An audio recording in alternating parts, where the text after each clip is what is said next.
Fantastic. Thanks everyone for being here. Thanks to Web Summit Rio for the opportunity to be here. And very excited to be back for another 5 years. Very exciting news on that front. So my name is Stanley. I'm the founder and CEO of a platform called Brazil Crypto Report, which is basically English language content, podcast, newsletter providing content about the digital asset market here in Brazil and Latin America. And we've got a really incredible panel today that's going to be looking at, as Bianca was just mentioning, where does the innovation lie at the intersection of AI and fintech really lie? There's a lot of hype and there's a lot of buzzwords, but we have a really incredible panel of entrepreneurs here today with us from the Brazil fintech world. And as you all know, or I assume most of you know, that Brazil has really become like a global leader in the world of fintech. And we're going to be learning about how each of these folks are going to be deploying AI in their, what their vision for using AI in these systems is going to be. So I'm going to give a quick introduction of everybody here. We'll just go down the line and then we'll jump into the questions. So to my right, we have Aline Oliveira, who is the co-founder of Traive, which is a fintech platform that uses technology AI to help farmers access capital. We have Anne Williams, who's the CEO of Creditas, or Creditas, I guess, in English. Creditas in Portuguese. Creditas. Right. Which is another digital lending and consumer solutions platform in Latin America, Mexico, and Brazil that focuses on real estate, automotive, and employee salaries and benefits. We also have Mario Augusto Sa, who is CEO and founder of NG.Cash, and he was also the founder of the Nagel YouTube channel, which now, or co-founder of the Nagel YouTube channel, which now has 17 million subscribers, which is pretty impressive. And we also have Anderson Chamon, who's the co-founder of PicPay. And most of you probably know PicPay. It's been around since 2012. Really one of the main kind of fintech platforms that's really helped drive this fintech revolution in Brazil. So really incredible group here. So I feel really honored to be here with all of you. And really excited to hear your insights as we dive into this question of AI meets fintech. So to start off here, and I want to turn to you just to kind of kick things off a little bit, because I think before we dive straight into AI, I think it's important to maybe level set and talk about some of these things that come a little bit before AI in the stack, right, or in the development, right? So you have things like algorithms, we have things like machine learning that have been in use for some time now, and then AI is kind of the next evolution of all that, right? So maybe you could kind of set the stage for us and give us an understanding of how some of these, pre-AI technologies, if you want to call them that, are fitting into kind of the fintech stack at the moment, and then we'll dive into more of the AI question with the rest of the panel here. Sure. So I think machine learning, automation and machine learning are just a backbone of fintech operations, and Creditas has always been really focused on operational efficiency. And in order to achieve operational efficiency in the complex kind of credit that we get, so we work entirely with asset-backed or guaranteed credit, which means that there's lots of documentation, there's lots of back and forth. You have your lead time internally as well as lead time of your customers. So we have heavily relied on both automation and on machine learning algorithms over time. And I'll just give two quick examples. One is our origination probability algorithm that basically, by using the data that we've collected over time, allows us to rank leads that are coming into the sales process to understand both their probability of closing and their probability of being a customer that we would like to close with, and so then prioritizes them in the funnel. And the other is a similar but focused more on the legal document side of the process, where we're able to allow customers to jump over different phases and get into a turbo mode based on both information that they give us and information that we're able to pull from all sorts of different sources. And that algorithm then allows us to make that decision in real time and quickly move the customer forward. Very cool. Thank you for setting the stage with that. And then we'll go around to each of you, and I'd like for each of you to comment a bit on what use cases of AI meets fintech do you see as maybe the most promising? And I think we have some maybe elementary things like customer service and chatbots that are maybe useful, but maybe not like super revolutionary or exciting. But I'd be interested in hearing in your particular business, not currently or looking forward in the future, like where do you see the most kind of obvious implementation of AI? Maybe Anderson, we'll start with you. Yeah, so before I answer this question, I just would like to tell a little story here. While I was coming here to the Web Summit today, I had a movie going through my mind because 12 years ago, PicPay was so small. We had only 4 employees. There was me and my 2 co-founders. And we went to the Web Summit at Dublin. And we were presenting our startup just like those startups there. And it's very good for me to be here today. And I remember that there was a guy next to us on the startup village that he had 400,000 users. And I said, oh gosh, the day we have 400,000 users, we're going to be huge. We're going to be winning. And we had less than 1,000 users at the time. So fast forward today, 12 years later, of course, 400,000 users is not enough to win at the fintech space. And PicPay has now 69 million users. We are the 7th largest bank in number of customers in Brazil and the 2nd largest digital bank in Latin America. So I'm very happy to be here. I hope our story can inspire all the entrepreneurs that are here today and the future entrepreneurs as well. So back to your question, Aaron. I think machine learning and AI is not something new. It's something that exists for a long time. Since the beginning, PicPay had machine learning and AI. But in the past, what we had were very specific use cases, very narrowed to specific cases. So you had to train the model with specific data, with a lot of technical engineers working on that, investing a lot of money, which is something that not all the companies could do. And we had, for instance, credit scoring, fraud prevention. But right now, with the generative AI, you just have this big foundational model that you can throw all the data that you have, unstructured data, and you can have different outputs. You can create different business cases or models with the same model. So for instance, at PicPay, we are being able to escalate and to popularize much more the AI products. So right now we have an agent that takes care of all the customer support at PicPay. So 100% of customer support goes through the agent today. More than 50% of those are completely solved by the agent. And besides that, the agent also can do more sophisticated tasks. So if you send an audio through WhatsApp to our agent, he's going to pay the Pix that you tell him to pay. If you send an image with the Pix key, he's going to pay the Pix. So this is something that we're investing a lot and seeing a lot of use case. And besides that, we also have the back office use case. So we have a copilot for marketing teams, for HR, for IT. And today, I guess, more than 80% of our employees at PicPay are working with some sort of AI at their day-to-day tasks. Mario, let's turn to you. Perfect. For us, it's also something really important. I think the new generation has the ability to really want to work with AI, so we don't need to hide that away. So that is an advantage for us. For example, today we also are doing the payments through WhatsApp, via audio, via images, and we see that they are really wanting to transact in a new way. So they are really just sending audios, sending forwarding messages.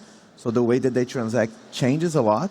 And today we have 90% of our customer support automatically answered by an AI, and we do not shy away from being an AI. So we're like, well, you're talking with an AI, and they think it's cool, and they don't want to talk to the human. So I think the fact that we are banking the generation also helps the fact that they really want to be interacting with AI. So that changed a lot for us in terms of customer support, in terms of the way people pay and transact within the app.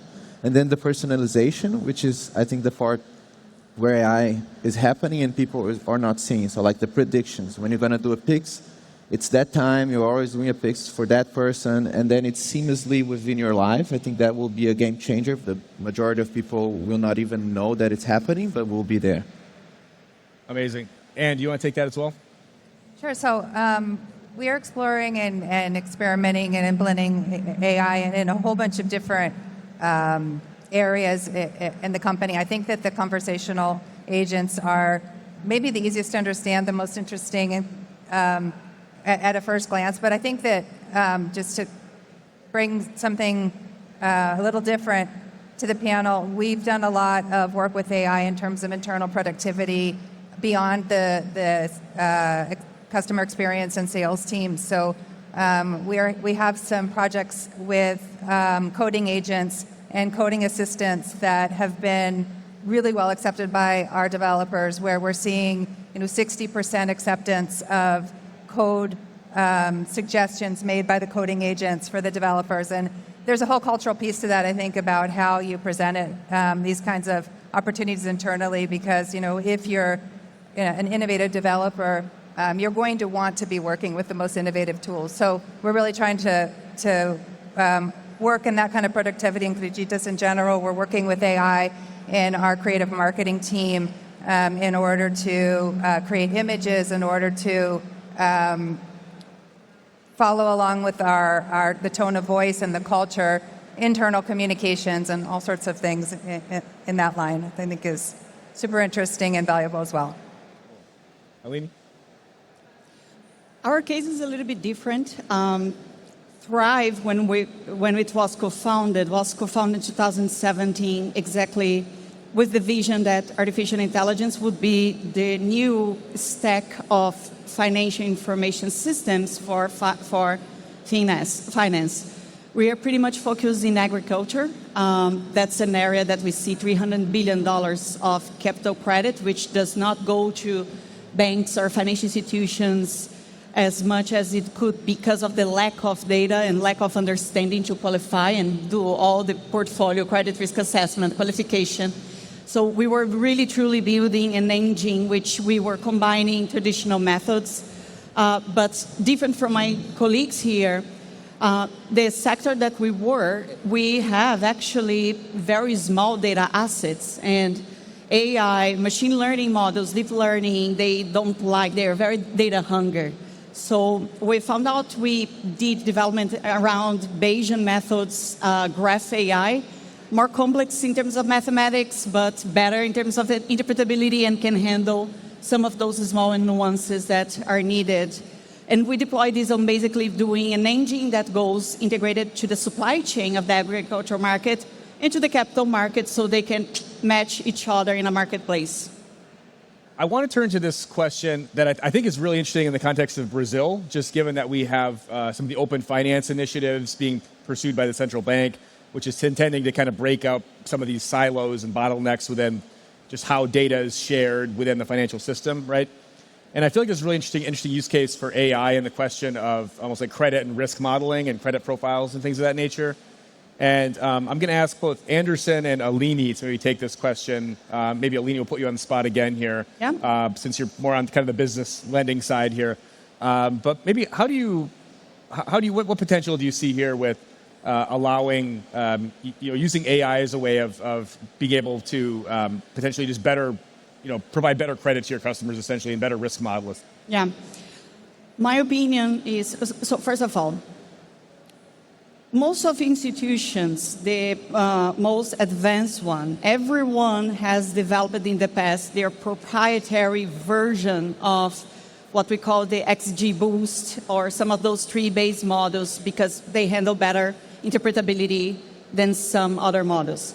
The second thing is with the open finance, the accessibility to data assets which you can train and do your strategy, I think it's going to be a very game change.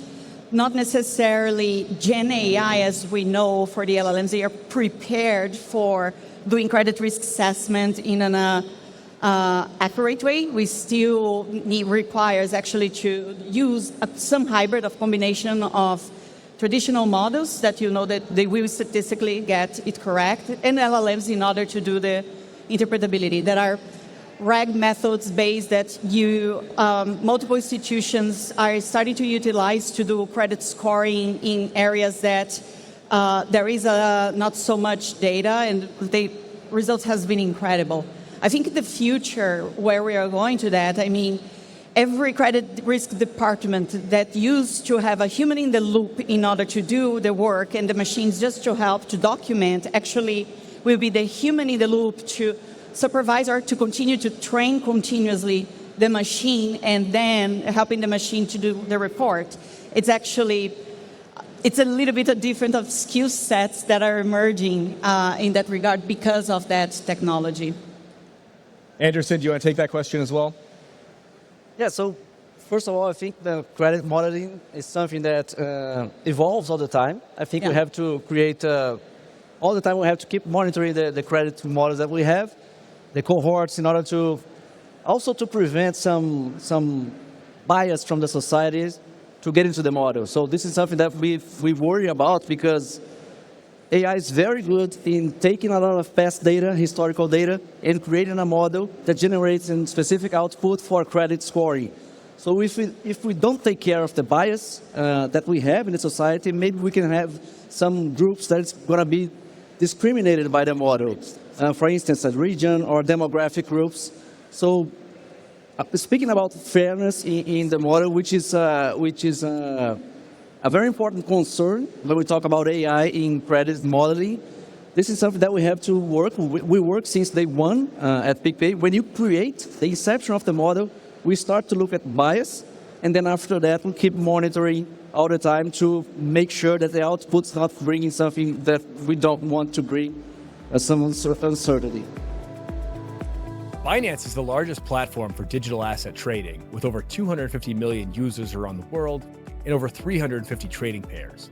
Access best-in-class products and services for investors and advanced tools for institutional players. Liquidity matters. Security is non-negotiable. Join Binance today. And then I'm going to pose that same question to Anne as well, because I think you at Creditas, you guys will have an interesting angle on this as well. So I'd love, feel free to respond to that if you'd like. Sorry, Aaron, I'm not hearing you very well. You feel free to answer that question. Talking about the credit modeling with AI? Yeah. Okay, yeah, so it's interesting. Creditas was never a credit company that where our special sauce was that we analyze credit via algorithms, exactly because you really need to get your hands on it and see what's happening with the portfolio and with the quality of the credit. I think that as time has gone on, we've been able to use the algorithms and now looking at opportunities to use AI where we have better structured data. So I think, one of the big challenges is, with AI is the governance and the structuring of the data so that you make sure that you're getting quality into your algorithm so that you can then trust what's coming out. And so we use a lot of human-in-the-loop type of processes to make sure that we're really touching and feeling our credit portfolio while trying to balance with the productivity that comes with using the algorithms. And then we're going to switch gears here a little bit, and I wanted to ask Mario a question about demographics. So you're obviously very plugged into the Gen Z world, and you're helping to educate young people, get them into the banking system, build financial literacy, et cetera. What do you see as the role for AI in all this? How is AI going to help you, in your mission? Are young people? Is this something that will make young people more excited about using these types of products and learning about financial literacy and financial concepts? I think it's already a demand for them. So they demand faster interactions. They don't want to wait 1 second to be served, to interact. So they prefer the robot in the loop, I would say, and they expect it. So in the way that we interact with them in customer support, in the way they do payments, in the way we do marketing, it's everywhere.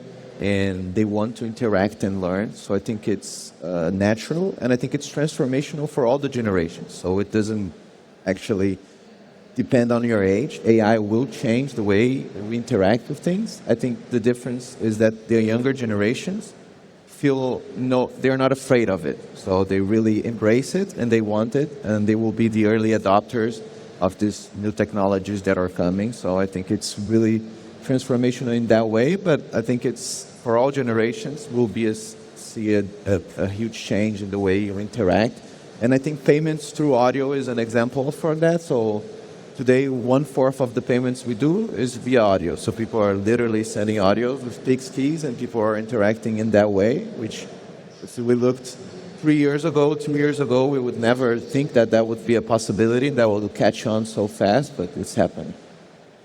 Interesting. So, and then we're going to switch gears here again really quick, and I'd like to just talk a bit about what are some of the challenges, or maybe like the missing pieces of the puzzle that we still have to figure out as it relates to kind of merging AI into the fintech business model.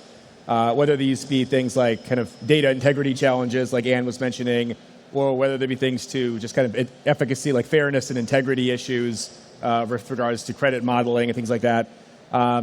Maybe let's just go down kind of one by one, and we'd just like to hear one or two things from each of your perspectives that you see as kind of the big blockers or the big pieces of the puzzle that need to be figured out. Maybe Anderson, we'll start with you and then work down the line. Yeah, if I got your question well, I would like to say that when you look at new use cases for AI, for instance, at PicPay, the approach that we took when we started using Gen AI 2 years ago, we just threw all the questions that the users used to have, and we sent our frequently asked questions to the model, and it was not good. It was terrible. It started to become good when we started to connect all the information from the users, the specific information for each user. So by doing that, you're able to train a model with specific data from the users.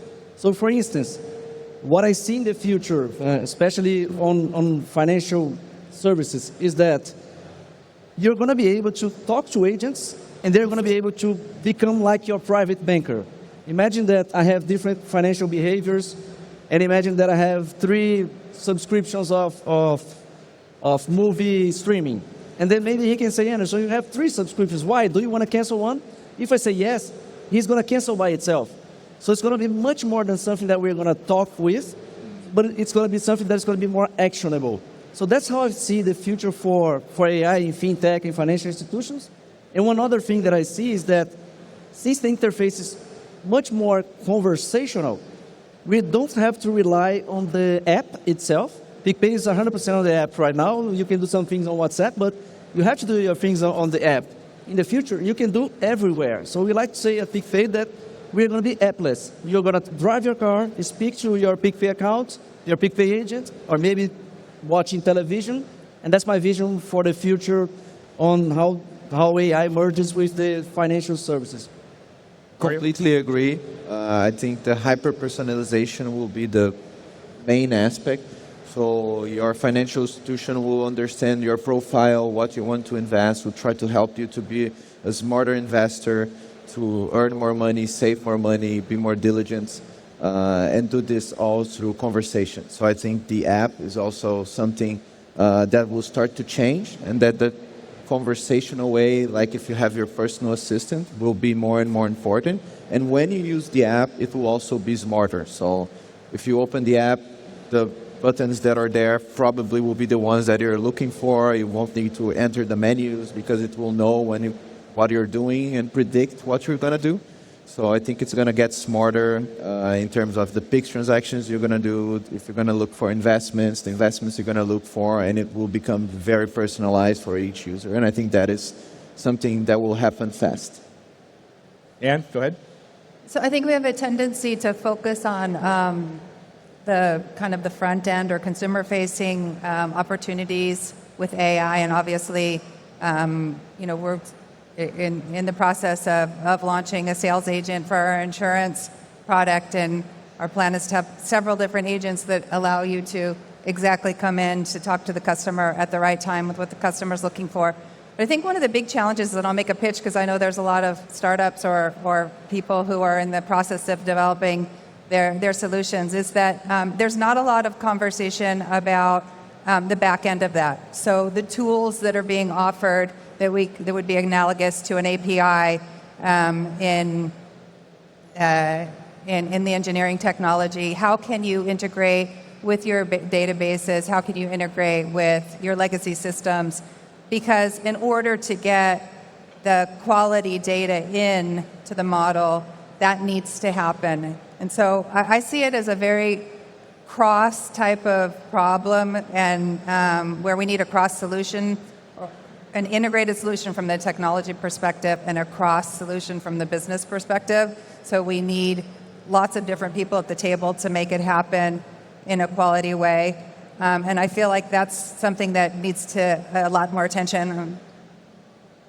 I agree with her because, look, to go to the vision of the hyper-personalization and the things they don't broke, There must be a new science in Gen AI that can handle sparsity, small data, fragmented, and the sudden changes that always happen in the financial markets.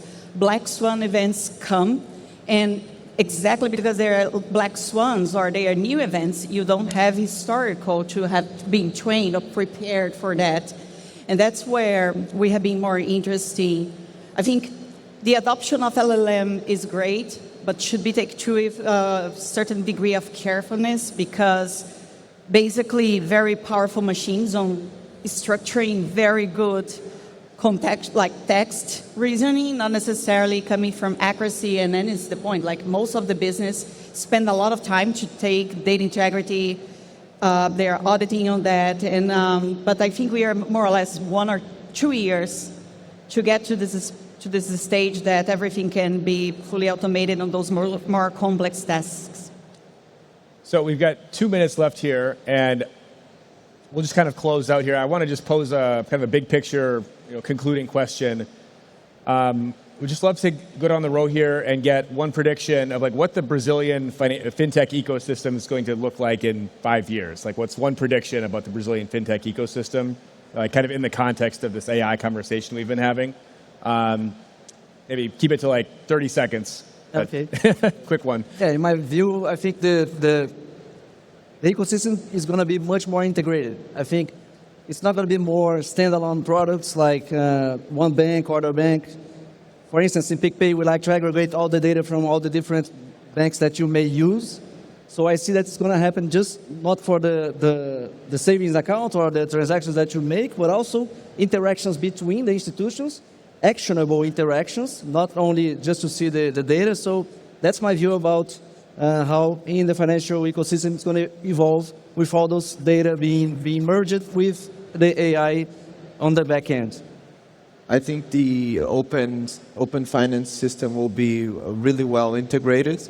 I think the Pix new products will be also ramped, so Pix Crédito and other iterations of Pix, and we'll see some first smart products using Drax as well.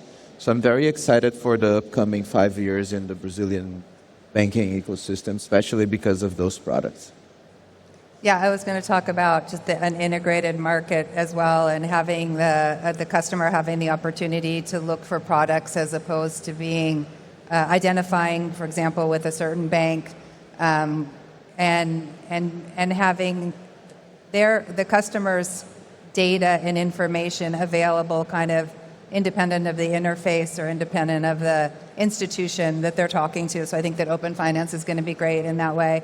I think we're going to see a lot of great initiatives coming from the central bank and from the regulatory side that just will continue on putting Brazil in a pioneering spot in terms of innovation in financial services, and probably some continued public-private partnerships like we're seeing in the payroll, the new payroll product, for example. In the same lines, I think AI is going to is unlocking already new asset types and ways that you interact.